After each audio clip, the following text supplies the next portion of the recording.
Every single year, humanity publishes literally millions of research papers. It's this incredible global effort to just understand our world a little bit better.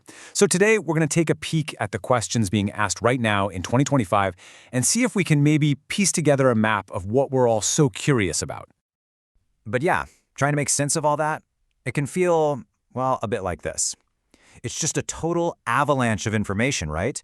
An endless stream of these super specific questions from every single corner of science and the humanities. It is literally like trying to drink from a fire hose. So the real challenge here is, how do you find the signal in all that noise? Buried under this mountain of data, what are the big questions, the driving questions? What are the frontiers that we as a species are actually trying to push forward in 2025? Well, that is exactly what we're going to try and unpack right now.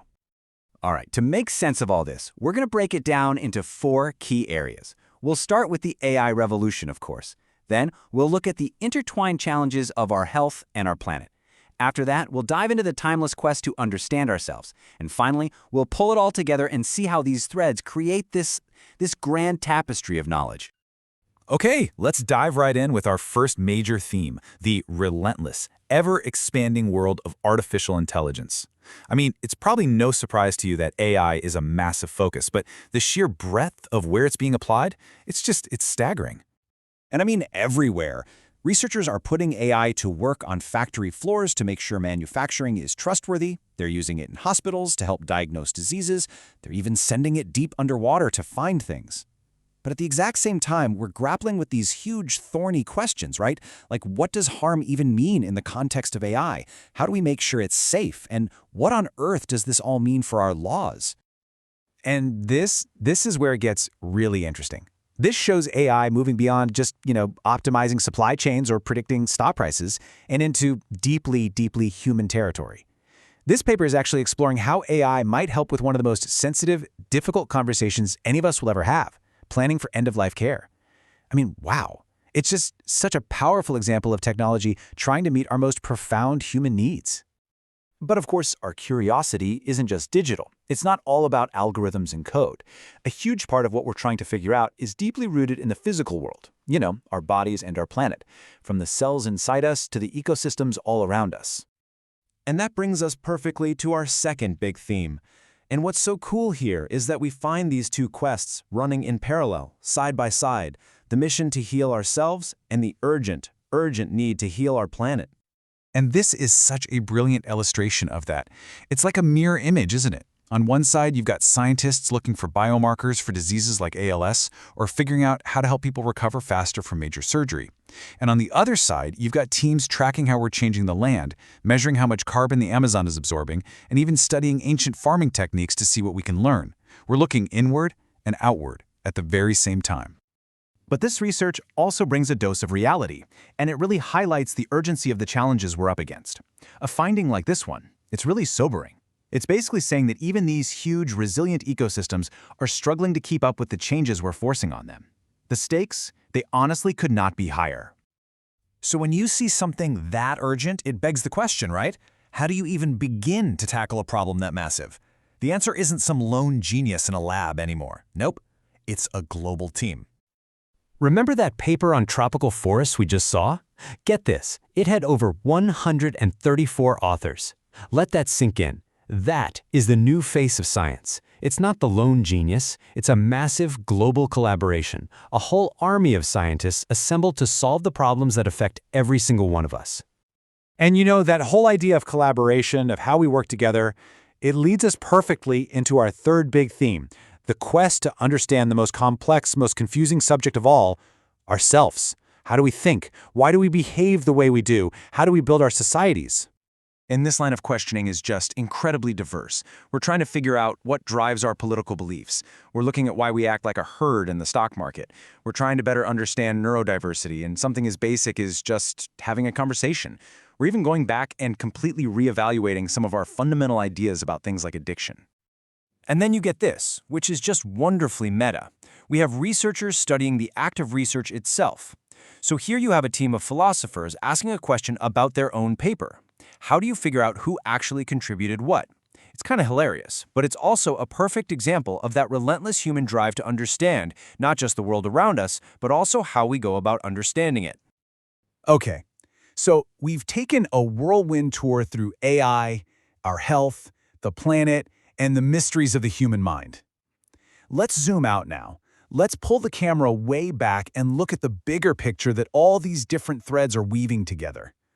And it's a picture that's, well, it's messy, it's chaotic, but it's also incredibly hopeful.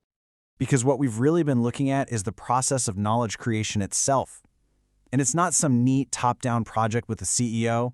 No way. It's a messy, decentralized global effort. It's millions of people all pulling on their own little threads, and together, bit by bit, they're building a more accurate picture of our world. So what are the big takeaways here about how knowledge actually grows? Well, first, we've seen it's incremental. Every single paper is just one small step. Second, it's hyper-specialized. You need real experts digging into these incredibly specific questions. Third, it's collaborative. I mean, think back to that paper with over 100 authors. And maybe most importantly, all of this is our future. The research happening today is literally the foundation for the world we'll live in tomorrow. So when you look at this whole landscape of questions, the takeaway shouldn't be that it's overwhelming. Honestly, it should leave you with a sense of awe. This sprawling, kind of chaotic, yet somehow unified project, this global effort to just know more, it's truly one of the most remarkable things we do as a species. It's our collective curiosity and our hope for the future, all rolled into one. So these are the questions for 2025. This is the frontier of our knowledge right now. And that leaves us with one final fascinating thought to chew on. If this is where we are today, and the world is changing faster than ever, what are the questions we haven't even thought to ask yet? What will we desperately need to know by 2030? Imagine you're in a hospital. Maybe it's just for a checkup, maybe something more serious. Your expectation, quite naturally, is to get better. You trust the system, the people, the tech, to help you heal. But what if those very systems, even with the best intentions, could actually cause harm? It's a really sobering thought, isn't it? And it's precisely the focus of our deep dive today. We're unpacking the vital and I think often overlooked ethical side of healthcare quality improvement projects. QI. How do we improve care without compromising safety? Our journey today draws on some really solid sources. We've got the PMC paper, Ethical Considerations in Quality Improvement, the WHO's Global Patient Safety Action Plan for this decade, Harvard's overview on improving global health, focusing on quality and safety, the WHO strategy on digital health, and the foundational global health Wikipedia entry to tie it all together. Yeah, and our mission here is really to guide you through this, well, pretty complex landscape of trying to make healthcare better. We want to highlight the ethical duties, sure, but also show you the, frankly, staggering scale of patient harm worldwide. And importantly, look at some of the innovative solutions being proposed to make things safer, more equitable for everyone. It's about understanding not just what needs doing, but how we do it ethically, effectively. Hopefully cutting through some of the noise, not adding to it. Okay, let's really unpack this then. When we think healthcare, we usually think healing, recovery, but these sources, they paint a pretty startling picture about patient harm that really challenges that. It's fascinating how the conversation itself has shifted over time. For ages, medical error was often seen as, an individual slip-up, a mistake by one person. But then came that huge 1999 U.S. report to Err is Human. That fundamentally changed the game. It estimated tens of thousands of deaths each year just at U.S. hospitals from medical errors. That really paved the way for the WHO to bring in this broader idea of patient safety. It's a more holistic concept, right? It accepts that humans make mistakes, so the focus needs to be on fixing the system to mitigate that, not just blaming people. And the sheer scale is global. It's not just a U.S. problem, not by a long shot. The WHO's action plan points out that in high-income countries, maybe 1 in 10 patients has some kind of adverse event in hospital. But here's where it gets really stark, according to our sources. In low and middle-income countries, LMICs, that figure can jump to 1 in 4 patients. Think about that. That means potentially hundreds of millions of adverse events every year in those regions alone, contributing to millions of preventable deaths. And a huge chunk of deaths from conditions that should be treatable are linked to just unsafe or poor quality care. And like you said, it's not just a hospital problem either. Nearly half the harm actually happens in primary care, your local doctor's office, outpatient clinics. Which raises that crucial question. What's the ripple effect of all this avoidable harm? Beyond the terrible human cost, the economic impact is just immense. Unsafe care isn't just wrong, it's incredibly expensive. Our sources suggest it can eat up maybe 15% of hospital budgets in wealthier countries. Think readmissions, longer stays, extra treatments. And globally, the social cost is estimated at, get this, 1 to 2 trillion US dollars annually. Flip that around, getting rid of avoidable harm could actually boost the global economy by over 0.7% a year. So we're basically pouring trillions down the drain because of largely preventable issues. Makes you wonder, doesn't it, how many other economic gains are hiding in plain sight within better healthcare quality? That's a really powerful way to put it. So, okay, we want to tackle these systemic problems, reduce this harm. What are the actual building blocks? Our sources really stress that even the things designed to help, these quality improvement projects, can carry their own ethical risks if we're not careful. Absolutely. That paper on ethical considerations points out a key area of confusion. QI projects often don't go through the same tough ethics approval process as formal research. And participation, whether for patients or staff, isn't always, fully voluntary or informed in the same way. This kind of gray area can lead to problems. That's why they argue for this proactive, considered ethical QI practice, moving away from just getting it done. It means baking ethics in right from the start. And the paper gives some really practical pointers for teams, like asking key questions up front. Things like, are we potentially harming patients here? Or even causing vicarious trauma to the staff involved, the stress of witnessing difficult things. And crucially, if something does go wrong, is there a plan to support everyone? Patients, families, the staff themselves, these aren't just bureaucratic hurdles. They're fundamental checks to make sure we're actually helping, not harming, even when trying to improve. Exactly. And a huge part of doing QI ethically and achieving safety generally is genuine engagement. Getting patients, families, staff involved, their perspectives are vital. It means really working with them or even having projects led by them, not just doing things to them or for them. Our sources suggest true engagement isn't just surveys, it's co-designing solutions with patients, making them partners. This is particularly important and maybe tricky when you're working with vulnerable groups, like, say, adolescents in mental health settings, is one example highlighted, balancing involvement with safeguarding. That totally makes sense. And it links directly to building that strong patient safety culture. But I have to ask, how realistic is it? In systems that are often so hierarchical, so stressed, can we genuinely create that transparency, that no-blame learning environment everywhere? The sources define that culture so well, the way we do things around here when no one is looking. It relies on openness, teamwork, learning from mistakes, being patient-centered, and that needs real leadership, right? Top down and bottom up. That's a critical challenge, definitely. And it connects to this idea of designing high-reliability systems. It's a concept borrowed from industries like aviation, nuclear power places where failure is just not an option. Our sources list 5 key traits. Always worrying about failure, resisting the urge to oversimplify things, really paying attention to day-to-day operations, being resilient when things go wrong, and listening to expertise no matter who has it. It's about seeing small issues as potential warnings of bigger system flaws. There's that great example, I think it was in the materials, of a manager keeping a jar of near misses. Not to blame anyone, but as a constant reminder that every little slip is a system alert. That's the kind of mindset shift needed. That aviation parallel is really interesting. And our sources do lean into how human factors, ergonomics, play a huge role. Redesigned cockpits, better communication, strict checklists, all driven by understanding how humans work and fail. But is healthcare truly comparable? Aviation is mostly about machines, standard procedures. Healthcare deals with messy biology, unique patients, huge emotional weight. Are we maybe stretching the analogy a bit thin, or does the core principle still hold? It's a really fair point, and the sources acknowledge it's not a perfect fit, but the core principle, designing for human limitations, is absolutely relevant. It's about understanding people working within a complex system, the environment, the tools, the culture. It means designing systems that make it easier to do the right thing and harder to do the wrong thing, accepting that errors will happen. And that's exactly where digital health tools can potentially make a massive difference. Right, enter digital health. The WHO's global strategy paints this incredible picture of person-centered digital tools helping prevent, detect, respond. Things like the Internet of Things, virtual care, AI, big data, even blockchain. They all have proven potential to improve diagnosis, treatment, how patients manage their own health. Potentially huge gains for safety and efficiency. But you hit on a key tension there. This digital transformation, it's exciting, but it definitely comes with its own ethical baggage and safety risks.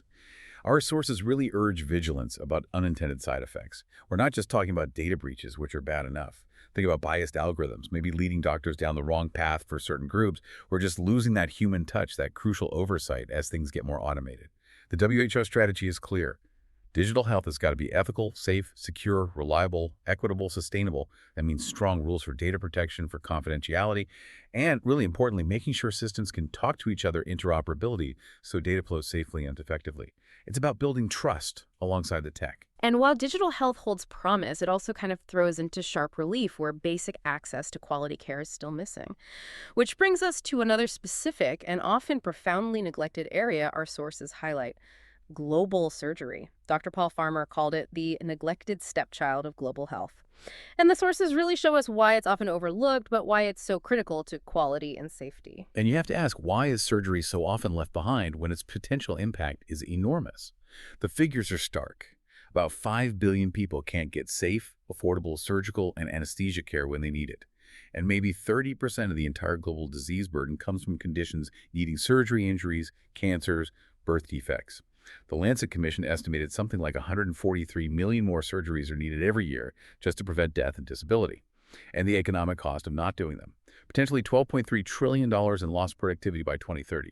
It's a staggering, under-addressed ethical crisis. It really is. Yeah. And yet somehow surgery is often seen as just too expensive, especially in poor settings.